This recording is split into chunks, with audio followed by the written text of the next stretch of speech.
I'm going to talk to you as the last speaker, something which is about the history of the science and technology which has been used by people to instill a sense of fear in the innocent minds of the people.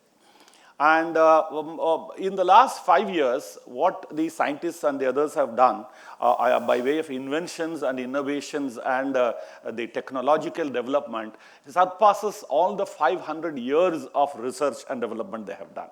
And all the benefit of this fast work in miniaturizing things and producing things at a much faster space like internet and all that has been used, unfortunately, by the antisocial and other elements which are doing harm to the society than by the governments and various other developmental agencies. So if you see this here, I'm going to take only 1 or 2 or 3 examples. This is 1993, March 12th. Between 1 o'clock to 2 o'clock, in the 16 minutes, 13 bombs were exploded in Mumbai. Some of you must be knowing that. I was part of the Mumbai police for the last 40 years, so I've been a witness to all these things happening.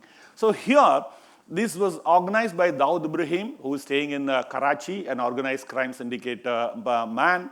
And they used whatever was the best technology at the time. What was used? 4,000 kilos of RDX illegally smuggled through Raigad, 2,000 AK-47s and enough ammunition for that, and 2,000 hand grenades newly minted in Pakistan. And then they used the first time car bombs and scooter bombs. 13 blasts, 13 cars, and scooters were left unexploded because of some small technical glitch. But that's what led us to the investigation and the detection of this case. Tiger Memon was the one who has done hastily assembling this and planting and blowing this place. The first one, if you remember, was the Bombay Stock Exchange. What a mighty structure. It shook because of this. They brought 4,000 kilos of RDX and used about 300, less 3,700 we recovered and destroyed. So this is the picture like that. If you see the next one in chronological order is 2001. The mightiest of the empires in the world shook because of this. The precision, the engineering, the technology, and the calculation outsurpassed everything which has been done in the world so far in the terrorist scenario. Precise calculation, and then what happened is known to you. 3,000 people lost, and then it changed the outlook of the entire world. More here, back again to our place, 2006, they had 11 pressure cooker bombs using whatever technology they knew. These are Pakistani perpetrators, Abu Hamza and various others, along with the Indian counterparts. 11 blasts took place in the running trains within a span of, again, 40 minutes there. 200 dead and multiples of people injured, and Mumbai has never remained the same. And in between, I am sure you all know, 50, 60, 70, 80 times they have exploded at will. Zaveri Bazaar, Gateway of India, Ghatkopar, buses, trains, auto rickshaws, all that has been blown here. But after the history repeats here, from 2006, they went to 2013 in Boston. They used the same technology, that is the pressure cooker technology. From 2001 to 2013, US was absolutely having the grip because of various laws and the strict implementation of the same. And then that myth that nothing can be done there in the USA was broken on this day in the Boston Marathon. And these immigrants, 2 of them, they've been convicted last week. And they had used the same pressure cooker technology once again. So this is another example is this. I'm sure all of you remember, all of you have seen this in the TV. It went on unabated for 4 days. I wouldn't say entertaining the people, the other way around, terrorizing people. This man is very well known to you, Ajmal Kasab. And what is his qualification? 4th standard fail. I have seen the other terrorists also. All of them were commandos, but absolutely uneducated. But the masterminds, Lakhvi and various others who have been released yesterday in Pakistan, they had planned it so perfectly. They had a control room. They had a kind of a psychologist to talk to these people. And these are the science and technological equipment they have used. One is a GPS device to come all the way from Karachi in the water. It took 4 days or so. They came to Porbandar, picked up Amar Solanki and his boat, Kuber, and then came here 4 nautical miles and used a rubber boat and come to President Hotel, that Bhaktawar apartment site. And then within the precise calculation of the time, at 8:10 or so, the Leopold Cafe was attacked, simultaneously VT station, and then Kama Hospital, and all that is known to you very well. What happened is 165 people dead, including 18 police officers of the level of Karkare, Hemant Karkare, Ashok, and various others, 18 of them. Now here they have used the smartphones. Then these are connected from India to the United States of America, and from there the calls were bounced back to Pakistan, because they thought we wouldn't be intercepting the calls from there. That kind of a calculation was. They used this Thuraya satellite phone. It's banned for all of us, but they could bring that and use that on an online basis. They can talk to them and then get instructions from those controllers of the crime, and then also get psychological counseling.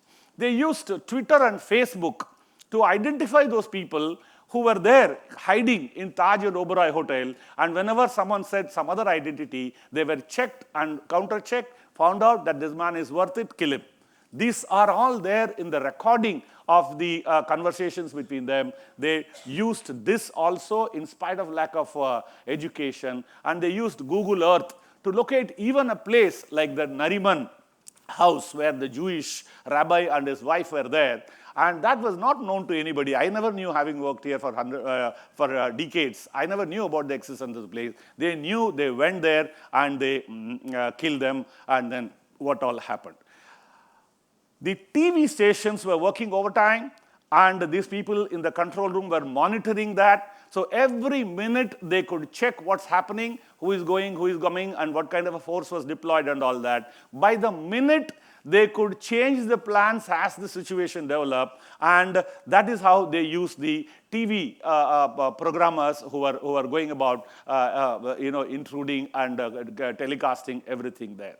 So these people used the very latest technology. It amounted to a literal war, a proxy war against India. And this boy, whom I had seen as Commissioner of Police, was just not educated. These terrorists have access to the best of technology, and we are feeling shy. We go halfway and come back. Here is the ISIS. Al-Qaeda, and later the offshoot is ISIS. They have been using technology to the hilt. The internet has been used, even because these are those tweets which is happening in Syria, Jordan, and all other places. You can see the tweets happening there, and these are all from unknown sources. And this internet is being used for radicalization of the youngsters. And even our 4 of the boys from Thane, Kalyan, had gone there, and still some of them are fighting that war there. And that is because of the internet radicalization. Many of the girls who have gone from Western Europe are all converts. They have become jihadis because of the internet. This is again unidentifiable persons doing that. Jihadi John, who is he? No one knows that. And he has been using all these things to terrorize and perpetrate. If you see the FBI, they say that we are losing the war because of the ISIS radicalization has not been stopped. Only yesterday, the CIA director, John Brennan, was asked by someone in the interviews as to when would we be finishing the war against this terrorism. He said it's going to go on and on and on because of the access to the lethal technologies and the mass communication systems. As long as that is there, the war is not going to be over at all. Look at the kind of conclusions they have come up to. So here at locally, looking at taking a lesson from them, a small housebreaking thief in South Kannada of Karnataka state has got jammers, 2 of them, then all the cutting edge technologies, and also plastic explosives and 5-volt batteries, just to make a manhole so that he can go there and enter into the house and rob the property. And what are these jammers doing? they would be blocking 3 kilometers in the radius. No communication of mobile or telephone could be done because they will be using these jammers for that. If one single individual can do that, imagine a committed group like the Indian Mujahideen starting from that Bhatkal, that is Yasin Bhatkal and Riyaz Bhatkal. What amount of technology they could be using. Look at this, in the Ghatkopar, in one of the banks, they had deployed this latest technology of CCTV and all. All that one intelligent man has to do is to buy a 50 rupees umbrella, and then here it is. Your latest technology is working overtime, finding out who is doing what and all that kind of a thing. Next day when you come to do postmortem, this is what you are. You are cutting an umbrella into pieces and doing postmortem. And the money lost is quite a sizable thing. So this is going halfway and not doing fully deploying technology. This is what, you become a laughing stock. So what does the future have in store for us? This is it.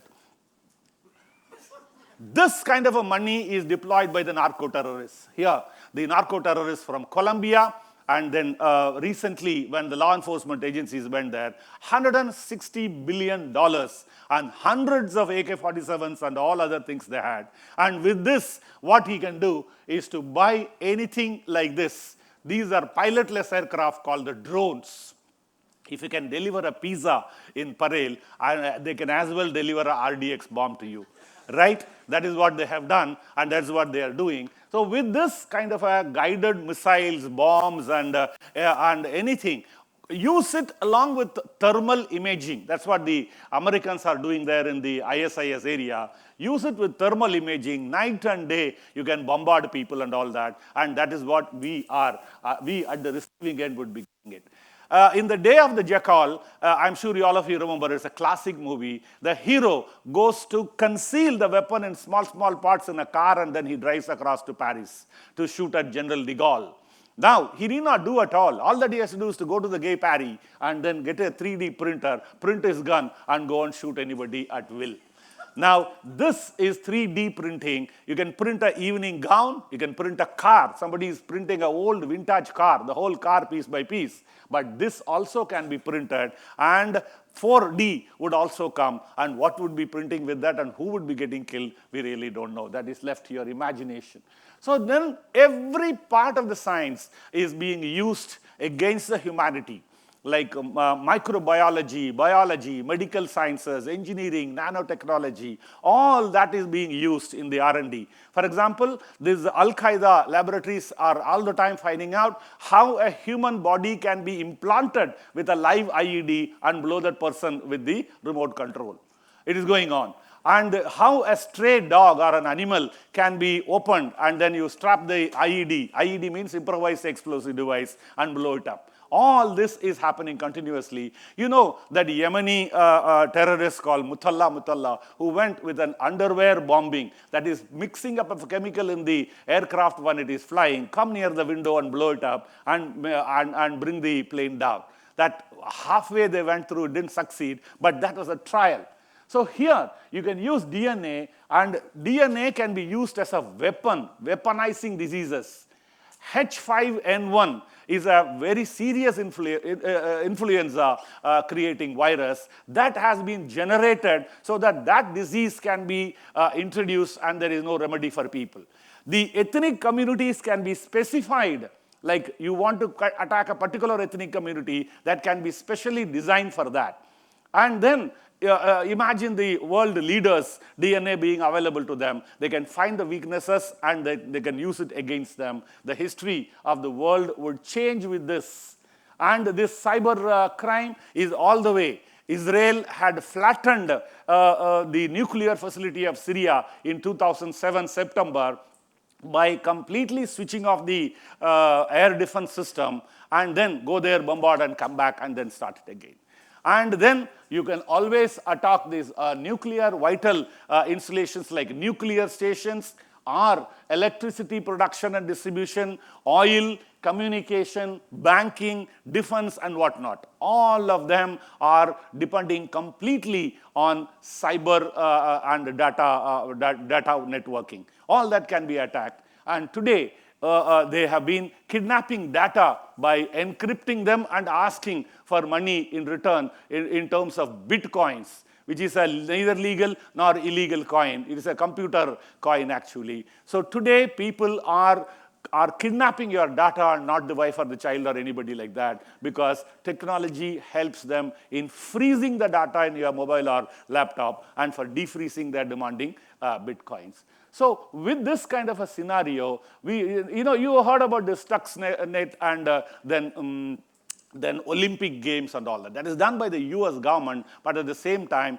the others. Yesterday you read in the press how a very important defense system has been defaced by the people who are sitting across the border, and that is a cyber war. The Iranian war, they did win by the cyber war and the war, psychological war, using cyber as a weapon.